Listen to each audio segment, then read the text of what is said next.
教育部对去年开始宣布，把这闽南语正名改做台湾台语了后，今年大专基本竞赛是头一届使用台湾台语来做语言类别的名称。今年总共有69个得奖者，台语组就占17个。有学生表示讲欢喜看到台语总算正名，也学生表示讲透过基本竞赛，认捌到台湾文化和台语世界。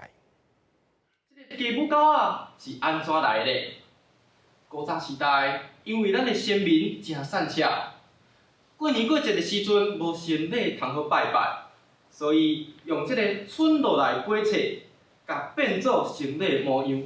台语演说的参赛者用家己的生活经验来分享台湾的文化。大专基本竞赛已经办到第4届，113学年度的比赛已经在3月初9结束，拢总分动态的演说和静态的作文2种。教育部第2届办颁奖典礼，台语演说的得奖者分享讲，家己是传播学系的大学生，因希望未来通甲台语用伫咧新闻专业。当然是希望讲会当运用我即个传播的即个知识，啊，佮有可能讲未来去新闻的产业吼，希望会当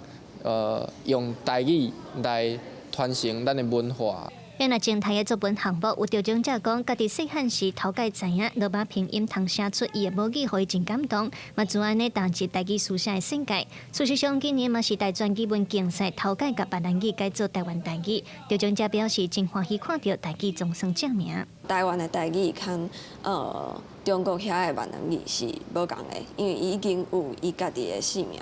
伊已经有伊家己的文化伫内底，所以我感觉台湾的台语应该叫做台语。另外，嘛有得奖者用参加大家妈的经验来写作台语作文，互伊调整。伊表示，基本竞赛题目渐渐偏向生活化，伊嘛希望未来台语的使用环境通愈来愈侪。基本上的趋势拢是搭生活化有关系，应该嘛是搭现处时的迄落辛苦讲有关系，因为即摆辛苦讲是有自发、互动、共好，啊用咱的生活化会当应用来学习。大专基本竞赛包括台语、客语、原住民语和华语，今年拢总69位得奖者，台语组是占17个。教育部表示，得奖者除了有奖金，未来嘛有优先的机会通到台语台、原民台、客家台实习，希望鼓励学生加用各家语言来思考和创作，让弱势语言通恢复生命力。记者卢长如、郑俊佑、台湾报道。